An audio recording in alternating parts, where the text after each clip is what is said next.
देखिए फ्रेंड्स, काफ़ी बार आप लोगों ने सुना होगा कि सिलेबस को रट लें। सिलेबस को आप सामने अपने वॉल पर लगाएं और उसको रोज़ पढ़ें ताकि आपको सिलेबस रट जाए। लेकिन मेरा सवाल केवल आपसे एक ही है, क्या ये ह्यूमनली पॉसिबल है कि आप यूपीएससी का इतना अच्छा खासा लंबा सिलेबस है और आप इसको रोज़ पढ़ते रहें और आप इसको रट लें? देखिए, काफ़ी लोग कर सकते हैं but majority of people they will find this very difficult because syllabus itself is huge, it is humongous. तो इसका केवल केवल और केवल एक ही तरीका है, और तरीका बड़ा सिंपल है कि आप सारे पेपर को टॉपिक बाय टॉपिक इसको पढ़ना चालू करें। फॉर एग्जांपल, अगर आप इंडियन कॉन्स्टिट्यूशन उठाया आपने टॉपिक, और उसमें आप देखेंगे हिस्टोरिकल अंडरपिनिंग्स, इस टॉपिक को आप कवर करें। इसी तरीके से आप एवोल्यूशन ऑफ आवर कॉन्स्टिट्यूशन, इसको आप कवर करें, फीचर्स को कवर करें, अमेंडमेंट्स को कवर करें, and so on so forth. तभी आपको एक टॉपिक के स्ट्रक्चर्ड नोट्स बन पाएंगे, and then you will realise कि पूरा सिलेबस एक्चुअली क्या है। फिर वो आपके दिमाग में आ जाएगा पीछे से। तो इस तरीके को we will be following, we will be doing this in our new channel. And नमस्कार दोस्तों, आप देख रहे हैं यूपीएससी जीएस। अगर आप फर्स्ट टाइम आए तो प्लीज़ इस चैनल को सब्सक्राइब करें एंड बेल आइकन को दबाएं ताकि आपको पता चले हम जब भी वीडियोस लॉन्च करेंगे आपको एक नोटिफिकेशन मिलेगा। Just to introduce myself, मैंने यूपीएससी का मेंस 4 बार लिखा है। अनफॉर्चुनेटली मैं क्लियर नहीं कर पाया था, एंड उसके बाद I started working. I am currently working in a private company, and I am again planning to give UPSC attempt in 2022 along with my job of course। and हमारे इस channels को बनाने का एक ही ऑब्जेक्टिव है कि कम्युनिटी बेस्ड लर्निंग हो। क्योंकि अगर आप देखोगे कि इतनी जीएस का लोगों के अंदर एक फोबिया रहता है। When even I started my preparation, मेरे को कभी एक स्ट्रक्चर ढंग से तैयार करने का मौका ही नहीं मिला, एंड उसी को करते करते कंटिन्यू करते करते वो इतना हैफिसार्ड प्रिपरेशन हो गई थी कि एक जीएस में कभी भी मैं कंफर्टेबल ही नहीं हो पाता था ढंग से कि हाँ मैं बोलूँ कि जीएस 2 में इस बार मेरे 120 प्लस आने ही आने हैं। वो कॉन्फिडेंस कभी आ ही नहीं पाता था। अगर आप भी इस सिचुएशन को फेस कर रहे हैं कि जीएस कहाँ से पढ़ें, कैसे आंसर लिखने हैं, तो प्लीज़ आप हमारे साथ बने रहिएगा। ये जर्नी काफ़ी अच्छी होने वाली है, काफ़ी लर्निंग इसमें होगी, and at the end of it मैं एक बात गारंटी के साथ आपके साथ कह सकता हूँ कि चाहे कोई सा भी क्वेश्चन आए, आप एक अच्छा स्ट्रक्चर्ड आंसर उसमें लिख पाएंगे, because you will be covering each and every topic in detail. आपको एक इंट्रोडक्शन बेस्ड, हम एक आंसर राइटिंग बेस्ड एक अप्रोच देंगे। मैं यहाँ पे ट्राई करूँगा कि हर एक टॉपिक को हम जाएं डिटेल में, उनके प्रीवियस ईयर क्वेश्चन डिटेल में हम स्टडी करें, क्या क्या है उन टॉपिक्स को हम ज़्यादा फोकस में रखें जिनमें क्वेश्चन ज़्यादा पूछे गए हैं। एंड जितने भी टॉपिक्स को हम पढ़ेंगे, हमारी अप्रोच सिंपल रहेगी कि उन टॉपिक को हम पहले एक इंट्रोडक्शन बनाएं, 2-3 तरह के इंट्रोडक्शन, ताकि क्वेश्चन कैसा भी है हम कोई भी इंट्रोडक्शन पिक करें, उसको हम लिखें। अब इंट्रोडक्शन से मेरा मतलब ये नहीं कि हम 3-4 लाइन रट लेंगे, हम एक कीवर्ड्स ऑप्ट करेंगे, हर एक कीवर्ड्स देखेंगे 3-4 तरीके के, एंड उसके बेसिस पे हम इंट्रोडक्शन बनाएंगे। उनकी बॉडी में हमारा 2 तरीके की चीज़ होंगी, या फिर एक वो स्टैटिक पोर्शन होगा। फॉर एग्जाम्पल, आपका यूपीएससी में जैसे पूछ लिया था कि एडजेक्टिव्स क्या हैं रिपब्लिक वर्ड्स के साथ प्रीएम्बल में, तो उस टाइप का क्वेश्चन होगा। या फिर हम कोई भी सब टॉपिक लेंगे, उसके अंदर जितने भी इश्यूज होते हैं और जितने भी कंट्रोवर्शियल पॉइंट ऑफ व्यूज़ होते हैं, हम उनको पढ़ेंगे। हम देखेंगे कहाँ पे 4-5 पॉइंट हम दोनों तरफ से हम ऐड कर सकें ताकि एक होल आंसर हमारा बने, and at the end of it will try to get some beautiful conclusion, not only from books but Google कर करके, so that our answers are very different from others and we are able to secure 120 plus marks in GS Mains. तो चलिए दोस्तों, इसी approach को I will be opting, and मेरी preparation almost, मतलब आप कह सकते हैं मैंने कर रखी है, लेकिन कभी मैंने ऑर्गेनाइज ढंग से कभी प्रिपरेशन नहीं करी। So this time I will be trying to do that, and along with that I hope कि हम लोग साथ में तैयारी करें एंड इस चैनल को एक अच्छे मुकाम पे ले जाएं, so that it at the later stage 1 साल बाद प्रॉब्ली और 6 महीने बाद एक अच्छी रिपॉजिटरी बन जाए वेयर पीपल कैन कम और एक फ्री में पूरा का पूरा उनको सिलेबस मिले। तो चलिए आज चालू करते हैं हम सबसे इम्पॉर्टेंट टॉपिक जो फर्स्ट लाइन में दे रखा है। हम जीएस पेपर 2 से चालू करेंगे। Technically it is paper 3 for UPSC Mains. GS 2 के नाम से स्टार्ट होता है। 3-4 टॉपिक इसमें कवर होते हैं। सबसे पहला होता है कॉन्स्टिट्यूशन, उसके बाद गवर्नेंस, सोशल जस्टिस एक पार्ट होता है, एंड इंटरनेशनल रिलेशंस।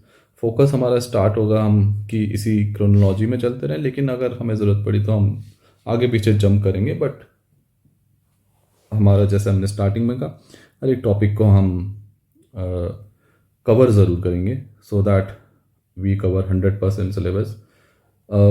देखिए 100% सिलेबस अगर ना भी हो, and even we are at 90% syllabus, for example काफ़ी सारे टॉपिक्स होते हैं वो इतने इम्पॉर्टेंट नहीं होते हैं, तब भी हमारी प्रिपरेशन एक कम इनपुट एंड ज़्यादा आउटपुट वाली प्रिपरेशन, एफिशिएंट प्रिपरेशन हमारी होनी चाहिए।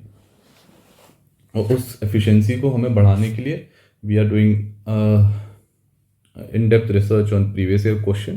पहले हम उनको स्टडी करते हैं एंड देन हम सिलेबस से मैच करते हैं कि कहाँ पे मैच हो रहा है सिलेबस में, एंड उसके बेसिस पे हम उस सिलेबस के पॉइंट्स को उतनी ही डिटेल में पढ़ेंगे जितनी डिटेल में वो क्वेश्चंस पहले पूछे गए हैं।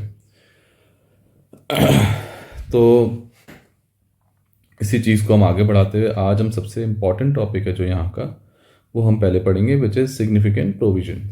नाउ कहने को तो ये एक ही वर्ड है, बट इसके अंदर बहुत सारे टॉपिक्स कवर हो जाते हैं हमारे इंडियन कॉन्स्टिट्यूशंस के।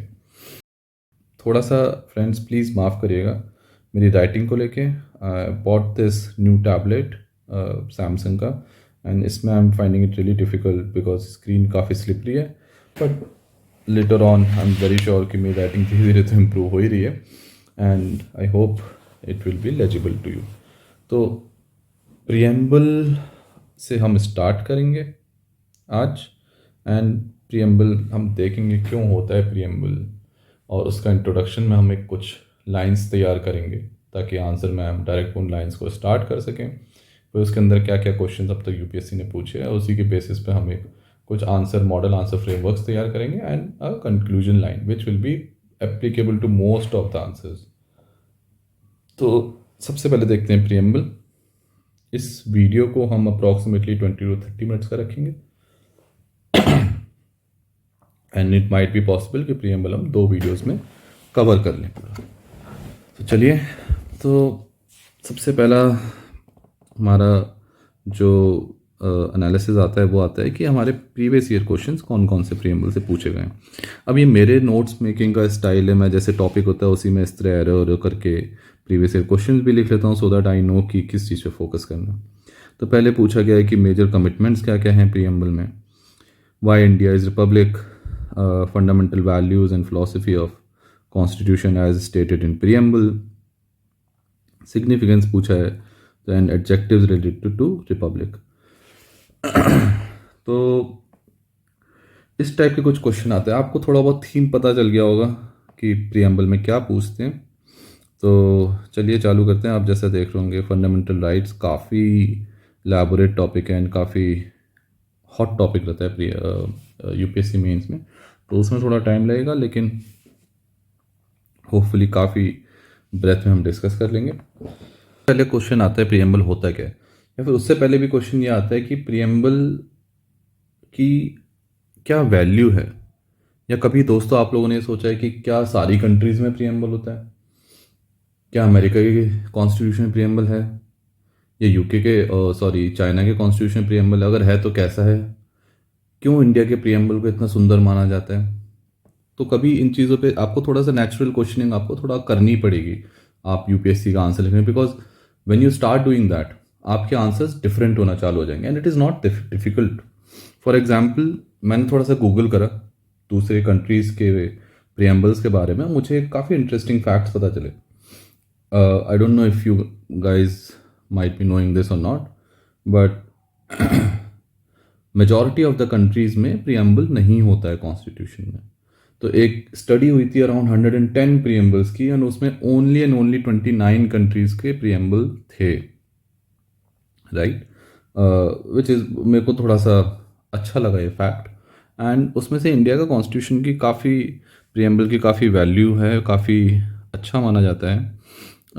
लेट मी शो यू कि बाकी फॉर एग्ज़ाम्पल अगर आप प्रियम्बल लेते हैं तो वो कैसे लगते हैं, तो मैंने एक वेबसाइट खोल रखी है। तो आप जैसे यूनाइटेड स्टेट्स ऑफ अमेरिका का प्रियम्बल देखेंगे, काफ़ी छोटा सा है।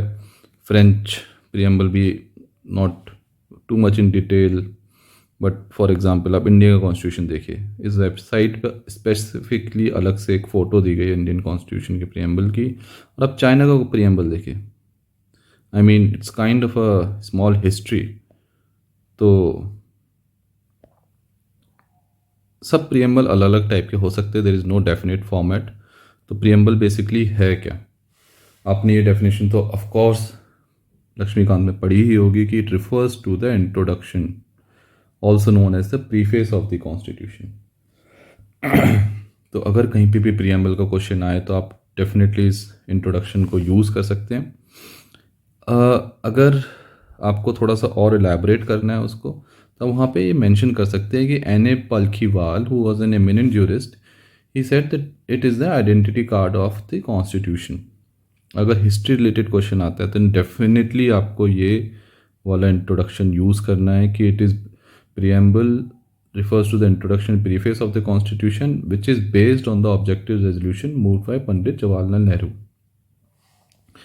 अगर कुछ आता है कि अमेंडमेंट प्रियम्बल से रिलेटेड या प्रियम्बल के कुछ जो वर्ड अमेंडमेंट के बाद ऐड हुए थे, तो आप ये वाला इंट्रोडक्शन यूज़ कर सकते हैं कि refers to the introduction preface of the constitution but amended once by 42nd constitution amendment act 1976, जहाँ पे कि 3 वर्ड्स को ऐड करा गया, सोशलिस्ट, सेकुलर एंड इंटीग्रिटी। तो ये 3-4 तरह के हमने कॉन्स्टिट्यूशन पढ़ लिए हैं। यहाँ पे मैं शॉर्ट फॉर्म में अपने नोट्स में हमेशा इस तरह से लिख देता हूँ ताकि क्विकली रिवाइज करने में मुझे हेल्प हो जाए कि it is introduction, ID card, objective resolution, constitution amendment of act of 1976, सॉक सेक आई। तो जब भी आप अपने नोट्स बनाए तो इस तरह का किनारे दूसरी इंक में लिख सकते हैं so that it's very easy to revise later on. Preamble in its current form कैसा दिखता है, इसको हम डिटेल में पढ़ेंगे नहीं, but just to share a fun fact तो नहीं, लेकिन जब मेरी सिस्टर प्रिपरेशन करी थी, she is currently posted in UP, उन्होंने पीसीएस क्लियर किया था लेटर ऑन। तो शी टोल्ड मी कि उनकी क्लास में प्रियम्बल उन्हें रटाया जाता था। It's a good practice actually, क्योंकि अगर आप देखोगे तो प्रियम्बल अगर आप रट लोगे तो at the end of it you will be able to answer each and everything related to preamble. लेकिन जो उससे बड़ा क्वेश्चन जो निकल के आता है कि आपको अब प्रियम्बल के ऊपर जो ये वर्ड्स हैं उनके मीनिंग्स पता होने चाहिए, और प्रियम्बल हमारा क्या सिग्निफाई करता है, क्या बताता है, तो उनका पता होना चाहिए। तो प्रियम्बल एक्चुअली होता क्यों है, तो एक बहुत ही इंटरेस्टिंग लाइन मुझे पता चली थी जो आप कंक्लूजन में लिख सकते हैं, कि इस लाइन को मैं दोबारा कंक्लूजन के टाइम पे रिपीट करूँगा कि preamble is not a law, it explains the reasons for the law. तो ये हमेशा एक डिबेट का पॉइंट था शुरू में कि प्रियम्बल कॉन्स्टिट्यूशन का पार्ट है कि नहीं, बट लेटर ऑन ये काफ़ी सेटल हो गया कि कॉन्स्टिट्यूशन का ही पार्ट है। तो प्रियम्बल एक एस्पिरेशनल डॉक्यूमेंट होता है, हम एक गवर्नेंस सेटअप करने जा रहे हैं कंट्री में, हम डिक्लेयर करना चाह रहे हैं कि हाँ एक कंट्री है, हम उसको ऐसे ऐसे गवर्न करेंगे। तो उसको हम किस किस बेसिस पे, किस किस एस्पिरेशंस में हम उसके लॉज बनाएंगे, उसके कॉन्स्टिट्यूशन बनाएंगे। तो वो पूरा का पूरा जो सार होता है सारे लॉज का, सारे कॉन्स्टिट्यूशन का, वो आपको प्रियम्बल में ही दिख जाता है। तो आपको आपको अगर प्रियम्बल आप पढ़ोगे तो आपको ये दिख जाएगा कि हाँ हमारे कंट्रीज़ में अगर आप लॉज होंगे तो किस किस बेसिस पे होंगे, फंडामेंटल राइट्स होंगे तो कैसे होंगे, तो आपको प्रियम्बल देख के ही पता चल जाएगा। इंग्रेडिएंट्स पे आते हैं फ्रेंड्स। सो सबसे पहले this ingredients as such obviously कोई क्वेश्चन नहीं आना एक्सपेक्टेड है इससे, बट इंग्रेडिएंट्स अगर आपको पता है तो आप काफ़ी सारे क्वेश्चन हैंडल कर सकते हो। तो सबसे पहली बात, source of authority we the people, nature of state and objectives, ये 2 इम्पॉर्टेंट हैं, ठीक है, क्योंकि क्वेश्चन डायरेक्ट का डायरेक्ट ऐसे ही पूछे गए हैं कि प्रीएम्बल्स के ऑब्जेक्टिव्स क्या हैं या फिर प्रीएम्बल की सिग्निफिकेंस क्या है। तो प्रीएम्बल की सिग्निफिकेंस अगर आपको लिखनी होगी तो आपको नेचर ऑफ स्टेट डिस्कशन करना पड़ेगा एंड ऑब्जेक्टिव्स बताने पड़ेंगे वेरी ब्रीफली, एंड आपको दिखाना पड़ेगा कि हाँ प्रीएम्बल से हमारे कॉन्स्टिट्यूशन का पूरा सार पता चलता है। तो हम स्टार्ट करेंगे, सारे जो कीवर्ड्स हैं उनके मीनिंग समझेंगे। यूपीएससी में डायरेक्ट क्वेश्चन पूछा गया है ऑलरेडी कि इन कीवर्ड्स का मीनिंग बताइए। प्रीलिम्स में भी आपको इसी बेसिस पे कुछ कुछ क्वेश्चंस पूछ लेते हैं हमेशा। तो just a very static portion, इसमें ज़्यादा चेंजेस नहीं होते हैं। तो इनको हम थोड़ा सा डिटेल में 4-5 पॉइंट हर एक कीवर्ड के बारे में समझ लेंगे, एक बेसिक इंट्रोडक्शन तैयार कर लेंगे सो दैट अगर कभी भी क्वेश्चन आए तो वो हम आंसर कर सकें। And while we are discussing on कि क्वेश्चंस आए तो फ्रेंड्स प्लीज़ ट्राई करिएगा कि आप ज़्यादा से ज़्यादा आंसर्स लिखें। इस सीरीज़ में मैं ये भी ट्राई करूँगा कि हर एक टॉपिक के बाद 2-3 क्वेश्चंस मैं डिफरेंट टेस्ट सीरीज से पिक करूँ, उनके हम आंसर डिस्कस करें। So for example next lecture में I will first start with, और जैसे ये लेक्चर ख़त्म होगा प्रीएम्बल का, हम 2-3 model answers, model question discuss कर लेंगे, तो सो दैट एक हमें पता लग जाए कि हमने जो नॉलेज इकट्ठी करी है उसको हमें पेपर पे कैसे उतारना है, which is the most important thing in UPSC. तो आइए सबसे पहला कीवर्ड पढ़ते हैं, सॉवरेन। अब अगर आप लक्ष्मीकांत देखेंगे तो उसमें सबसे पहले यही लिखा है कि India is neither a dependency nor a dominion of any other nation but an independent state. तो अगर आपको कीवर्ड्स बनाने हो उसको, तो not equal to dependent, not equal to dominion and equal to legislate on any subject. आप इसको याद रखिएगा तो आप डेफिनेशन सोवरेन की कहीं पे भी लिख सकते हैं। तो ये तो हमारा हो गया first point which is the introduction. Second point आप देख सकते हैं कि 1949 में एक डिस्कशन ये भी हुआ था कि अगर हम सोवरेन हैं तो हम ये कॉमनवेल्थ को क्यों साइन कर रहे हैं, क्या इससे हमारी सोवरेनिटी में इम्पैक्ट आता है। तो वहाँ पे नेहरू जी का एक स्टेटमेंट आया था कि this is an agreement by free will and to be terminated by free will. Also this is in line, the external agreement is in line with the contribution to promotion of world peace as per our article 51। तो अगर कहीं पे भी इस type का question आता है कि क्या अगर हम बाहर की बॉडीज़ को ज्वाइन करते हैं या फिर साइन करते हैं बाहर की ट्रीटीज़, क्या हमारी सॉवरेनिटी पे इम्पैक्ट आता है, तो आप डेफिनेटली इस वाले आर्ग्यूमेंट को यूज़ करेंगे, इस वाले आर्ग्यूमेंट को यूज़ करेंगे एंड थर्ड आर्ग्यूमेंट आप ये वाला यूज़ करेंगे।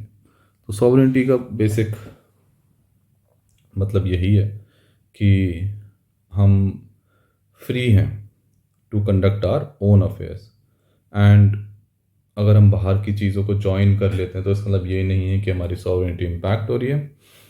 उसको इनफैक्ट हमारे कॉन्स्टिट्यूशन आर्टिकल 51 में भी बोला गया है कि for promotion of international world peace, हम इंटरनेशनल पीस, सिक्योरिटी ट्रीटी को हम ज़्यादा ज्वाइन करना हम गलत नहीं मानते। और हमारा कॉन्स्टिट्यूशन आइसोलेशन एंड जिंगोइज्म ऐसी चीज़ों को सपोर्ट भी नहीं करता है। ठीक है, तो यही हमारे 3-4 पॉइंट्स हैं सोवरेनिटी पे। इतना बड़ा कभी क्वेश्चन इस पे आएगा नहीं, बट अब आइडिया इस चीज़ का आप समझ लीजिए, इसमें बहुत सारे आप एग्जाम्पल्स डाल सकते हैं जिससे आपका आंसर काफ़ी एलाबोरेट भी हो जाए। Since it's a static topic, आपको कंक्लूजन पे इतना वर्कआउट नहीं करना पड़ेगा। आप इसमें डेफिनेटली आप एक्सप्लेन करिए तीनों चारों perspective and that is it.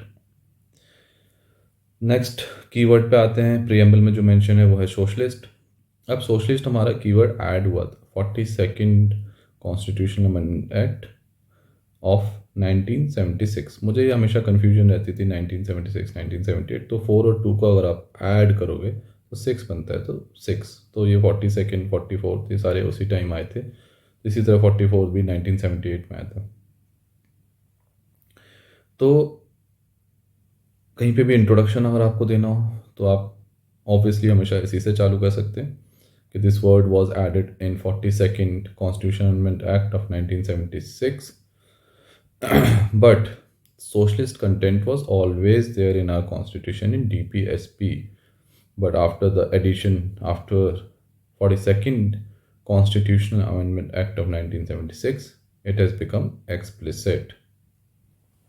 तो ये आपको थोड़ा सा इंट्रोडक्शन हमेशा याद रखना ही है कि हम फर्स्ट पॉइंट यही मेंशन करेंगे. अब एक डिबेट आता है कि जो सोशलिस्ट वर्ड है वो यूएसएसआर से बहुत रिलेट करा जाता है.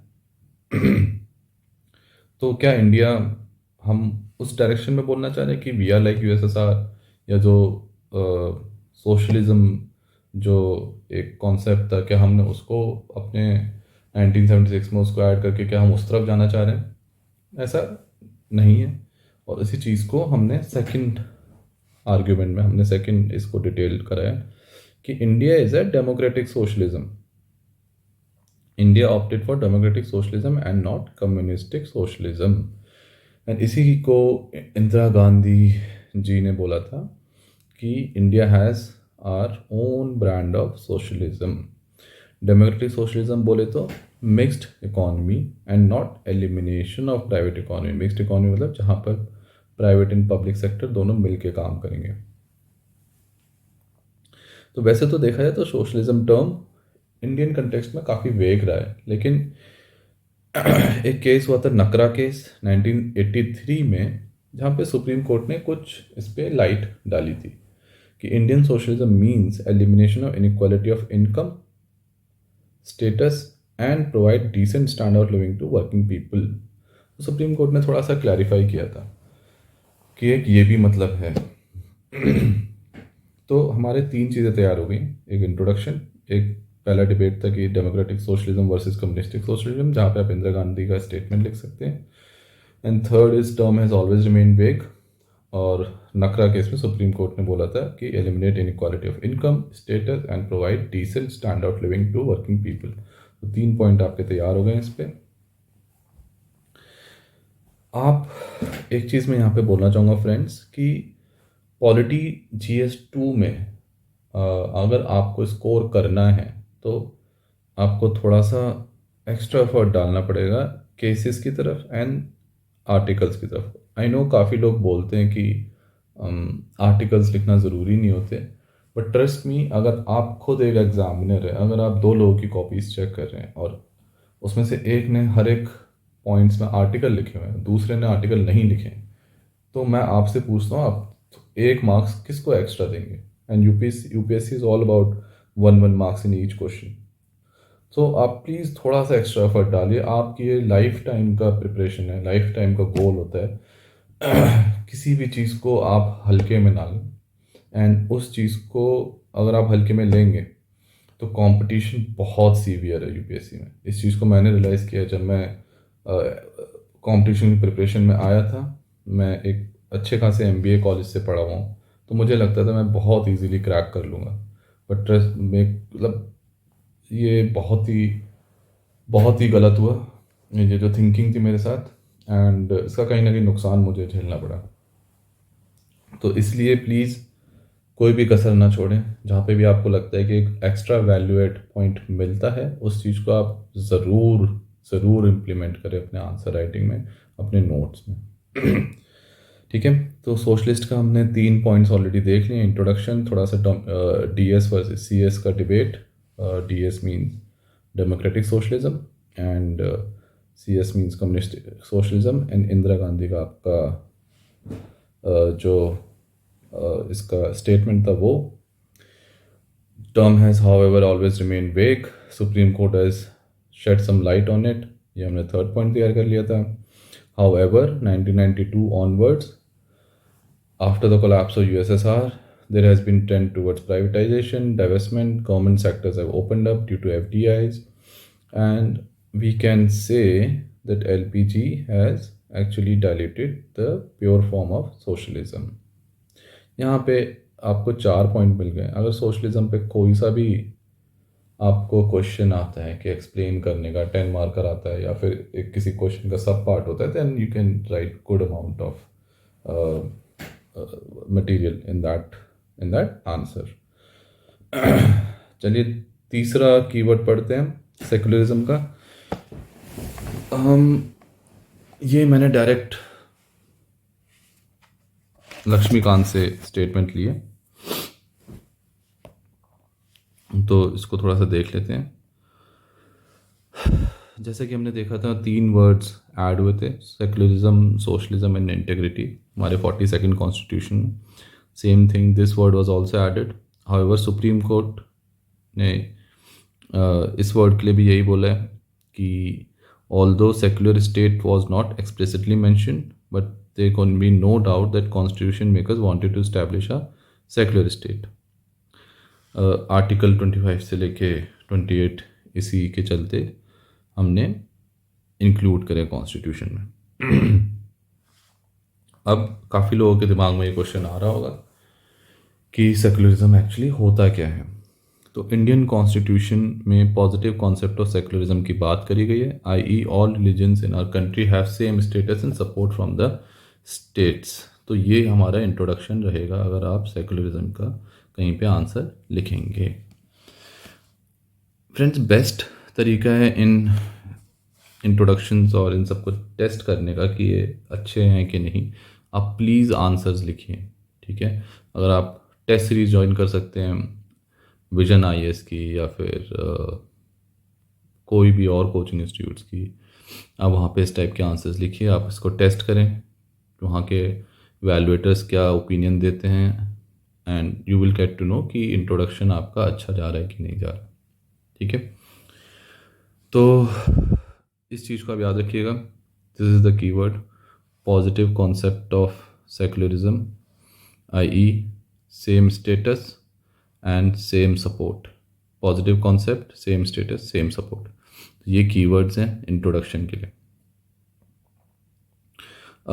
ये मेरे को ये लगता काफ़ी ज़्यादा अच्छा पॉइंट था, इसलिए मैंने इस पर क्रॉस कर रखा है. मेरे नोट्स पे कई बार ऐसा हो जाता है when you start reading and आप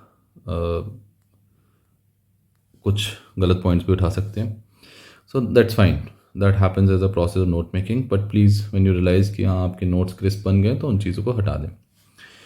आपको दूसरी चीज़ इस बारे में याद रखना है कि secularism is a part of basic structure. काफ़ी लोगों के जहन में अभी ये क्वेश्चन आ रहा होगा, व्हाट इज़ बेसिक स्ट्रक्चर. तो बेसिक स्ट्रक्चर के बारे में एक अलग से हम लेक्चर करना ही है because it's a part of our syllabus. तो एक पॉइंट आप प्लीज़ इस चीज़ को मेंशन करें कि secularism is so important that supreme court has already mention that it is a part of our basic structure. Basic structure में जो चीज़ें आई हैं वो सुप्रीम कोर्ट ने ही बताया अब तक. ठीक है, तो कहीं पे भी बेसिक स्ट्रक्चर आता है तो आप बेहिचक, अगर आपको पता भी है कि नहीं सुप्रीम कोर्ट ने बोला है कि नहीं, तो आप प्लीज़ लिख सकते हैं सुप्रीम कोर्ट का.